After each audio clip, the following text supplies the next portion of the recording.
بسم الله الرحمن الرحيم. طه ما أنزلنا عليك القرآن لتشقى إلا تذكرة لمن يخشى تنزيلا ممن خلق الأرض والسماوات العلى الرحمن على العرش استوى له ما في السماوات وما في الأرض وما بينهما وما تحت الثرى وإن تجهر بالقول فإنه يعلم السر وأخفى الله لا إله إلا هو له الأسماء الحسنى.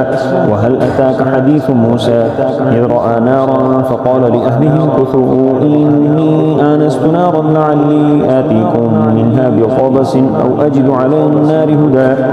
فلما أتاها نودي يا موسى إني أنا ربك فاخلع عليك إنك بالوادي المقدس طوى وأنا اخترتك فاستمع لما يوحى إنني أنا الله لا إله إلا أنا فاعبدني وأقم الصلاة لذكري إن الساعة آتية أكاد أخفيها لتجزى كل نفس بما تسعى فلا يصدنك عنها من لا يؤمن بها واتبع هواه فتردى وما تلك بيمينك يا موسى قال هي عصاي أتوكأ عليها وأهش بها على غنمي ولي فيها مآرب أخرى قال ألقها يا موسى فألقاها فإذا هي حية تسعى قال خذها ولا تخف سنعيدها سيرتها الأولى واضم يدك إلى جناحك تخرج بيضاء من غير سوء آية أخرى لنريك من آياتنا الكبرى اذهب إلى فرعون إنه طغى قال رب اشرح لي صدري ويسر لي أمري واحلل عقدة من لساني يفقه قولي واجعل لي وزيرا من أهلي هارون أخي اشدد به أزري وأشركه في أمري كي نسبحك كثيرا ونذكرك كثيرا إنك كنت بنا بصيرا قال قد أوتيت سؤلك يا موسى ولقد مننا عليك مرة أخرى إذ أوحينا إلى أمك ما يوحى أن اقذفيه في التابوت فاقذفيه في اليم فليلقه اليم بالساحل يأخذه عدو لي وعدو له وألقيت عليك محبة مني ولتصنع على عيني إذ تمشي أختك فتقول هل أدلكم على من يكفله فرجعناك إلى أمك كي تقر عينها ولا تحزن وقتلت نفسا فنجيناك من الغم وفتناك فتونا فلبثت سنين في أهل مدين ثم جئت على قدر يا موسى واصطنعتك لنفسي اذهب أنت وأخوك بآياتي ولا تنيا في ذكري اذهبا إلى فرعون إنه طغى فقولا له قولا لجنا لعله يتذكر أو يخشى قالا ربنا إننا نخاف أن يفرط علينا أو أن يطغى قال لا تخافا إنني معكما أسمع وأرى فأتياه فقولا إنا رسولا ربك فأرسل معنا بني إسرائيل ولا تعذبهم قد جئناك بآية من ربك والسلام على من اتبع الهدى إنا قد أوحي إلينا أن العذاب على من كذب وتولى قال فمن ربكما يا موسى قال ربنا الذي أعطى كل شيء خلقه ثم هدى قال فما بال القرون الأولى قال علمها عند ربي في كتاب لا يضل ربي ولا ينسى الذي جعل لكم الأرض مهدا وجعل لكم فيها سبلا وأنزل من السماء ماء فأخرجنا به أزواجا من نبات شتى كلوا وارعوا أنعامكم إن في ذلك لآيات لأولي النهى منها خلقناكم وفيها نعيدكم ومنها نخرجكم تارة أخرى ولقد أريناه آياتنا كلها فكذب وأبى قال أجئتنا لتخرجنا من أرضنا بسحرك يا موسى فلنأتينك بسحر مثله فاجعل بيننا وبينك موعدا لا نخلفه نحن ولا أنت مكانا سوى قال موعدكم يوم الزينة وأن يحشر الناس ضحى فتولى فرعون فجمع كيده ثم أتى قال له موسى ويلكم لا تفتروا على الله كذبا فيسحتكم بعذاب وقد خاب من افترى فتنازعوا أمرهم بينهم وأسروا النجوى قالوا إن هذان لساحران يريدان أن يخرجاكم من أرضكم بسحرهما ويذهبا بطريقتكم المثلى فأجمعوا كيدكم ثم أتوا صفا وقد أفلح اليوم من استعلى. قالوا يا موسى إما أن تلقي وإما أن نكون أول من ألقى. قال بل ألقوا فإذا حبالهم وعصيهم يخيل إليه من سحرهم أنها تسعى. فأوجس في نفسه خيفة موسى. قلنا لا تخف إنك أنت الأعلى وألق ما في يمينك تلقف ما صنعوا إنما صنعوا كيد ساحر ولا يفلح الساحر حيث أتى. فألقي السحرة سجدا قالوا آمنا برب هارون وموسى. قال آمنتم له قبل أن آذن لكم إنه لكبيركم الذي علمكم السحر فلأقطعن أيديكم وأرجلكم من خلاف ولأصلبنكم في جذوع النخل ولتعلمن أينا أشد عذابا وأبقى. قالوا لن نؤثرك على ما جاءنا من البينات والذي فطرنا فاقض ما أنت قاض إنما تقضي هذه الحياة الدنيا إنا آمنا بربنا ليغفر لنا خطايانا وما أكرهتنا عليه من السحر والله خير وأبقى. إنه من يأت ربه مجرما فإن له جهنم لا يموت فيها ولا يحيا ومن يأته مؤمنا قد عمل الصالحات فأولئك لهم الدرجات العلى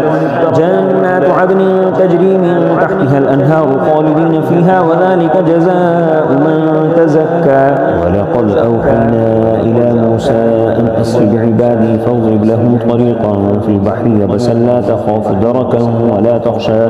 فأتبعهم فرعون بجنوده فغشيهم من اليم ما غشيهم وأضل فرعون قومه وما هدى. يا بني إسرائيل قد أنجيناكم من عدوكم وواعدناكم جانب الطور الأيمن ونزلنا عليكم المن والسلوى. كلوا من طيبات ما رزقناكم ولا تطغوا فيه فيحل عليكم غضبي ومن يحلل عليه غضبي فقد هوى وإني لغفار لمن تاب وآمن وعمل صالحا ثم اهتدى. وما أعجلك عن قومك يا موسى؟ قال هم أولئك على أثري وعجلت إليك ربي لترضى. قال فإنا قد فتنا قومك من بعدك وأضلهم السامري. فرجع موسى إلى قومه غضبان أسفا قال يا قوم ألم يعدكم ربكم وعدا حسنا أفطال عليكم العهد أم أردتم أن يحل عليكم غضب من ربكم فأخلفتم موعدي. قالوا ما أخلفنا موعدك بملكنا ولكننا حملنا أوزارا من زينة القوم فقذفناها فكذلك ألقى السامري. فأخرج لهم عجلا جسدا له خوار فقالوا هذا إلهكم وإله موسى فنسي. أفلا يرون ألا يرجع إليهم قولا ولا يملك لهم ضرا ولا نفعا. ولقد قال لهم هارون من قبل يا قوم إنما فتنتم به وإن ربكم الرحمن فاتبعوني وأطيعوا أمري. قالوا لن نبرح عليه عاكفين حتى يرجع إلينا موسى. قال يا هارون ما منعك إذ رأيتهم ضلوا ألا تتبعني أفعصيت أمري. قال يا ابن أم لا تأخذ بلحيتي ولا برأسي إني خشيت أن تقول فرقت بين بني إسرائيل ولم ترقب قولي. قال فما خطبك يا سامري؟ قال بصرت بما لم يبصروا به فقبضت قبضة من أثر الرسول فنبذتها وكذلك سولت لي نفسي. قال فاذهب فإن لك في الحياة أن تقول لا مساس وإن لك موعدا لن تخلفه وانظر إلى إلهك الذي ظلت عليه عاكفا لنحرقنه ثم لننسفنه في اليم نسفا. إنما إلهكم الله الذي لا إله إلا هو وسع كل شيء علما كذلك نقص عليك من أنباء ما قد سبق وقد آتيناك من لدنا ذكرا. من أعرض عنه فإنه يحمل يوم القيامة وزرا خالدين فيه وساء لهم يوم القيامة حملا. يوم ينفخ في الصور ونحشر المجرمين يومئذ زرقا يتخافتون بينهم إن لبثتم إلا عشرا نحن أعلم بما يقولون إذ يقول أمثلهم طريقة إن لبثتم إلا يوما.